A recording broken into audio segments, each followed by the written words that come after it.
Chers téléspectateurs et auditeurs, bienvenue à votre rendez-vous hebdomadaire invité de la semaine. Il sera question au menu d'invité de la semaine de ce dimanche de la question de la dengue.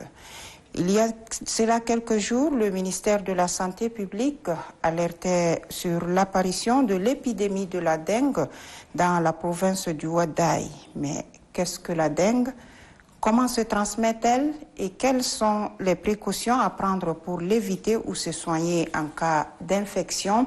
C'est autour de ces questions que va se dérouler notre entretien avec Dr Dissia Fitouin. Souleymane Diabo et moi-même, Hinda Ahmed Cherif, vous remercions donc d'avoir répondu promptement à notre invitation. Et je précise pour les téléspectateurs et auditeurs que vous êtes le coordonnateur du Centre d'opération d'urgence et santé publique. Docteur, bienvenue sur ce plateau. Merci.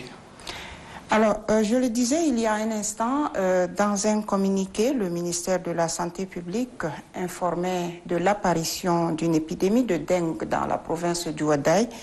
Et pour commencer, dites-nous, pour beaucoup de Tchadiens, c'est une découverte par rapport à cette nouvelle maladie. Alors, c'est quoi la dengue? Merci d'abord pour l'opportunité que vous m'avez offerte pour être sur le plateau ici, pour parler de cette nouvelle maladie qui sévit dans la province du Ouaddaï. La dengue, c'est une maladie virale transmise par piqûre des moustiques infectés à l'homme. Donc c'est la première fois que le pays connaît cette maladie. Mais déjà, il faut se dire que le vecteur circule déjà depuis fort longtemps dans le pays. C'est le même vecteur qui transmet la maladie de chikungunya, la fièvre jaune et la maladie Zika. Et docteur, dites-nous quels sont les symptômes de la dengue?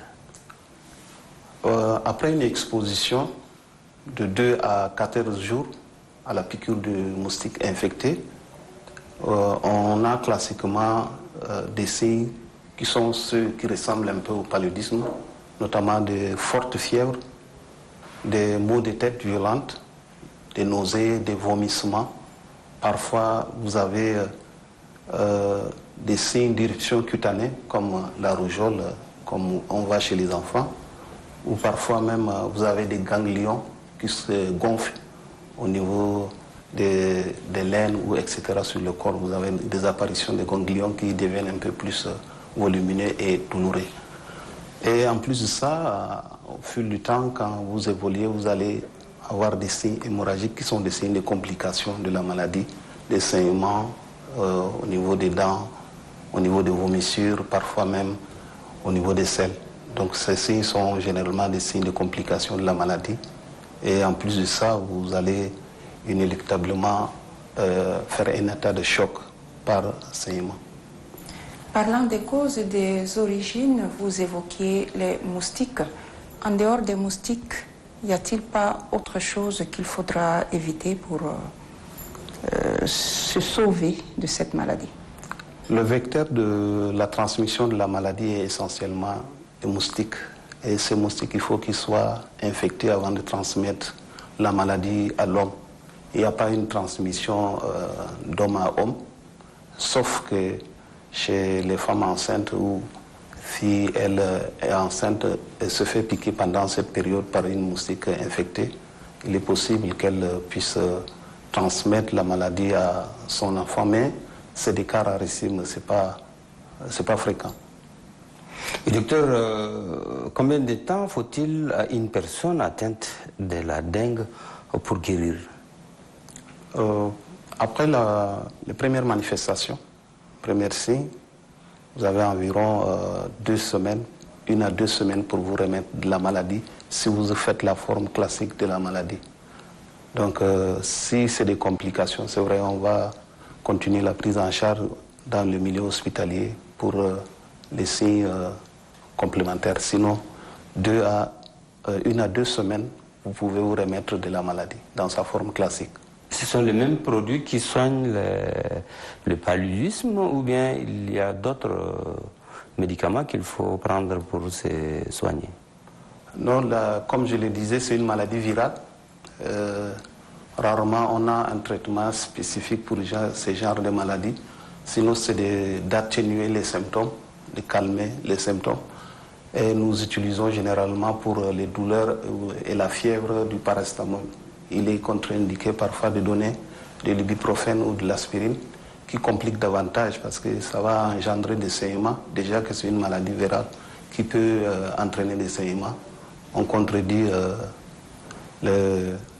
l'utilisation de l'ibuprofène et de l'aspirine par la communauté. S'il y a des complications, c'est parce que nous n'avons pas rapidement pris en charge la dengue. Le palu aussi a sa forme grave. La dengue, la forme grave n'est que 1 à 5%, donc elle est classiquement comme les autres maladies vectorielles. Il faut seulement consulter le plus tôt pour ne pas se voir dans des complications. Oui, peut-on, vous l'avez dit, on peut se soigner 2 à 3 semaines. Existe-t-il un vaccin contre cette maladie? Pour l'instant, je dirais non, parce qu'il y a plusieurs candidats de vaccins qui sont en cours, mais ils ne sont pas encore homologués par l'Organisation mondiale de la santé. Donc on ne peut pas, à cet instant-là, pour dire qu'il y a un vaccin contre la dengue homologué. Donc il faut juste se protéger peut-être contre les piqûres de moustiques. Appliquer les mesures édictées dans le communiqué du ministère de la Santé, qui est celui de se protéger contre les piqûres de moustiques, l'assainissement de l'environnement, et voir même s'il y a des mesures collectives qui sont ceux de la pulvérisation de l'environnement. On va les appliquer pour réduire la circulation du vecteur. Y aurait-il, docteur, une période particulière dans l'année où le climat pourrait être propice à son développement? Oui, comme je le disais au départ, c'est une maladie tropicale. Elle se vit dans les pays à climat un peu chaud. Généralement, c'est en saison de pluie qu'il y a une recrudescence de la multiplication des vecteurs. Donc en cette période, on doit prendre toutes les mesures pour ne pas s'exposer. Et je l'ai dit que l'activité du moustique, c'est généralement dans la journée. Donc si on connaît déjà à quel moment le moustique pique, on doit prendre toutes les précautions pour ne pas se faire piquer en utilisant par exemple des habits à manches longues, des répulsifs.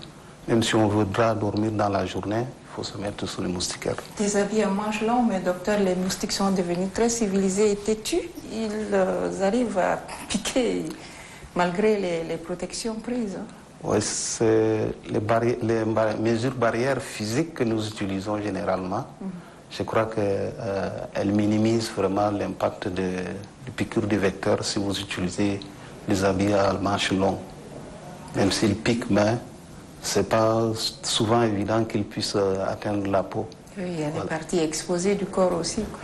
Le visage, comme je l'ai dit, il faut compléter, il faut utiliser les répulsifs. Quand on utilise aussi les répulsifs, parce qu'il y a une période de transmission forte du vecteur. Le petit matin, vous allez voir des grosses moustiques qui se posent sur vous, ou soit au crépuscule, vous allez vous rendre compte qu'il y a des moustiques qui vous piquent. Normalement, les moustiques qui donnent le palu, ils agissent généralement dans la nuit tardivement. À partir de 21h, c'est en ce moment qu'ils prennent les activités. Mais pour la dengue, c'est en journée. Donc on doit prendre toutes les mesures, les précautions pour ne pas laisser le moustique rester sur soi et se faire piquer. Voilà. Oui, si vous permettez, Souleymane, j'ai une question peut-être de précision. Vous parlez justement des moustiques tigres. Comment se décrit le moustique tigre physiquement? Généralement, c'est des moustiques que vous voyez plus gros que les moustiques généralement qui nous piquent la nuit. Et ils ont des longs kilos, un peu noirs. Et quand ils se posent, avec des taches blanches? Rayés, on les appelle moustiques tigres. Et quand vous voyez, ces moustiques-là, ils sont caractéristiques des vecteurs de transmission de ces maladies dont j'ai cité si haut. Quelles sont les conséquences de la dengue pour une personne qui a attrapé cette maladie? Alors, les conséquences, ça dépend du terrain. Si vous n'avez pas une comorbidité, ça ne pose pas de problème. C'est comme vous faites le palier, après vous allez vous remettre. Généralement, c'est la fatigue qui vient après. Vous ressentez assez de fatigue, mais pour les femmes enceintes, c'est qu'on va aboutir, si elle a fait la dengue pendant sa période de grossesse, à des accouchements prématurés ou soit des enfants qui naissent avec des faibles poids de naissance. Donc ce sont généralement ces séquelles qu'on trouve lorsqu'on attrape la dengue.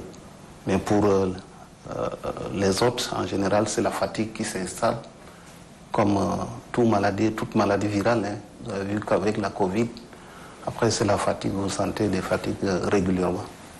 Oui, docteur, tout à l'heure, vous avez évoqué une similitude entre le palu et la dengue. Comment savoir si on est atteint de la dengue, pour parler de ce qui constitue la différence entre les deux maladies? Au départ, on ne peut pas ressentir vraiment une distinguo entre palu et dengue. Mais quand vous allez vous rendre compte qu'il y a des éruptions cutanées, c'est caractéristique un peu de la maladie. Vous avez des taches comme si vous faites la rougeole, ou soit vous avez des ganglions qui commencent à s'enfler.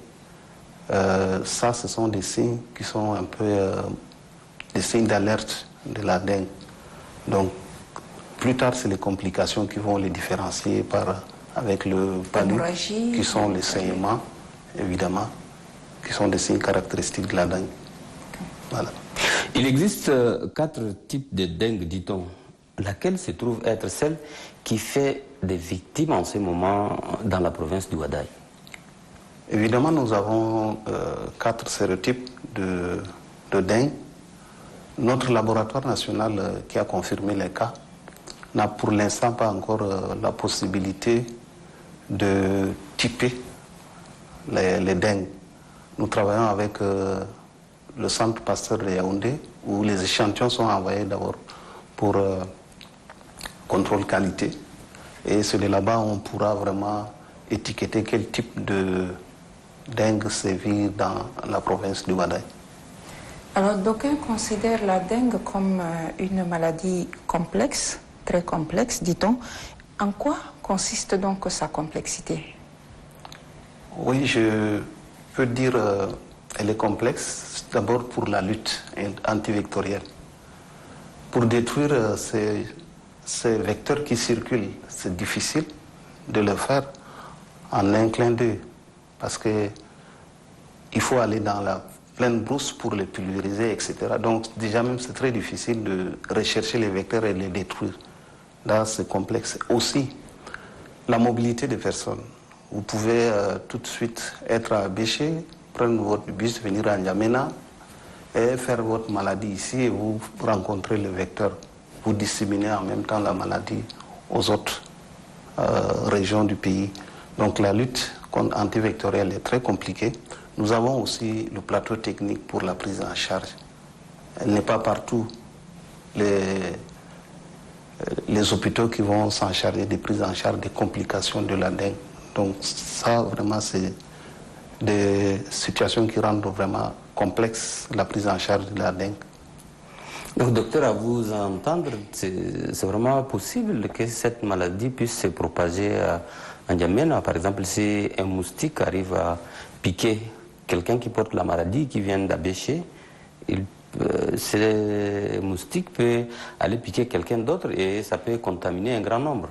C'est possible dans la mesure où si nous avons la circulation locale du vecteur, il faut que le vecteur puisse s'abreuver sur quelqu'un qui est infecté, faire le cycle pour aller transmettre la maladie à d'autres personnes.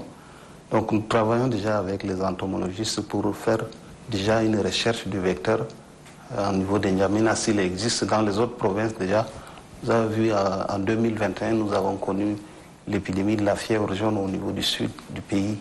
Donc ça veut dire que le vecteur il circule déjà. C'est pourquoi nous travaillons tel enseigne que toutes les mesures doivent être mises en place pour stopper la maladie à partir d'Abéché pour ne pas qu'elle puisse se propager aux autres provinces du pays. Voilà, tout à l'heure vous avez évoqué des précautions à prendre pour éviter donc la dengue. Ça c'est pour les adultes, mais qu'en est-il du cas des bébés? Oui, comme je l'ai dit, il n'y a pas une classe particulière où la dengue peut se transmettre à elle. Donc c'est tout le monde, les enfants, les adultes, tout le monde.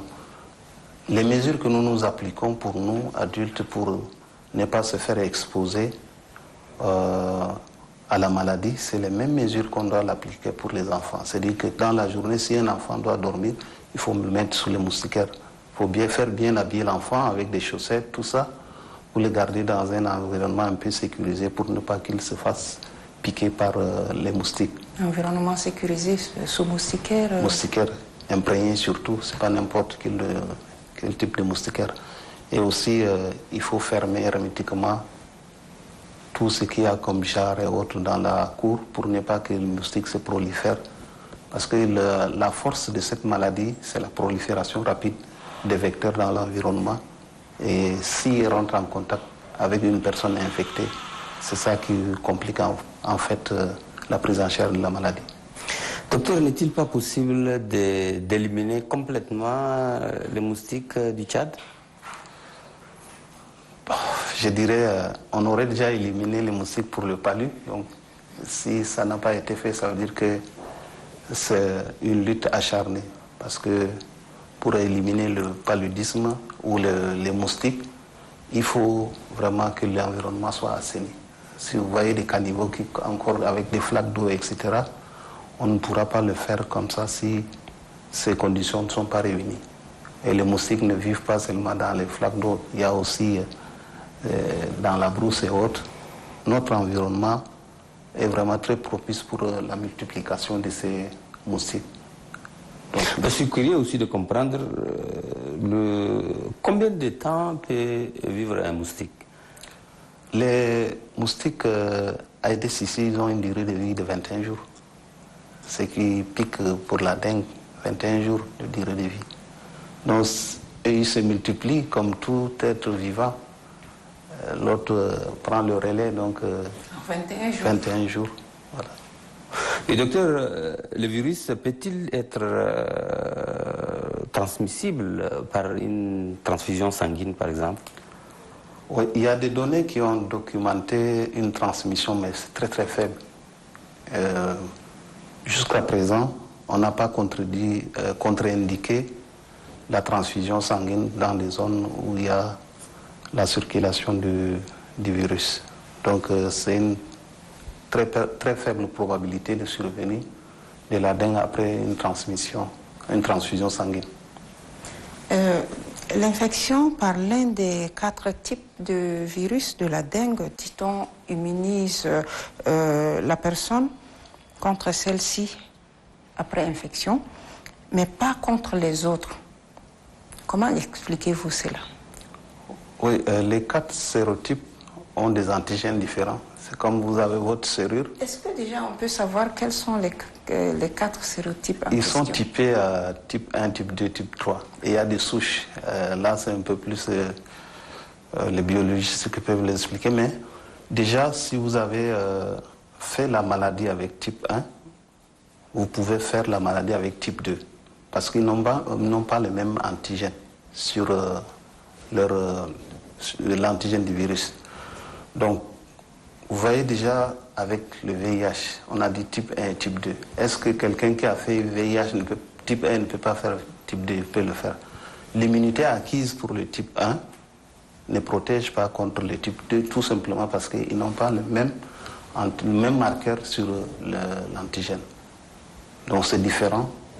Vous pouvez, d'ailleurs, vous compliquez quand vous faites infecté par le type 2, après avoir fait le type 1, vous avez la malchance plutôt de faire la forme grave de la maladie.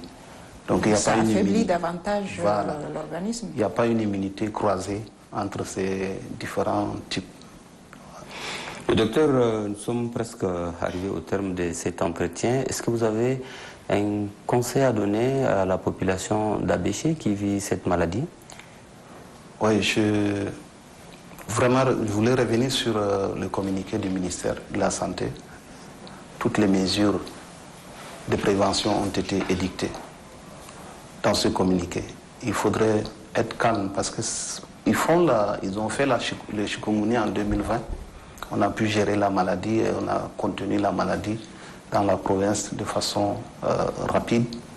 Et les mesures sont déjà mises en place par la délégation. On a mis en place une équipe de coordination avec les partenaires actuellement. Vous savez déjà que la province du Ouaddaï fait face à un afflux massif de réfugiés. Et nous menons déjà des actions de prévention et de sensibilisation, pas seulement pour la dengue, mais pour toutes les maladies à potentiel épidémique qui peuvent toucher la communauté. Il faudrait vraiment qu'elle applique les mesures qui ont été édictées. Si ces mesures sont vraiment appliquées à la lettre, d'ici là, on va couper la chaîne de transmission de la maladie pour ne pas qu'elle puisse contaminer les autres provinces du pays. Voilà. Merci docteur d'avoir répondu à notre invitation. Je rappelle que nous venons de nous entretenir avec docteur Dissia Vitouin, coordonnateur du Centre d'opération d'urgence de santé publique sur l'apparition de l'épidémie de la dengue dans la province du Ouaddaï. Iname Chérif et moi-même Suleiman Diabo vous donnons rendez-vous dimanche prochain pour un autre numéro d'invité de la semaine. D'ici là, portez-vous bien.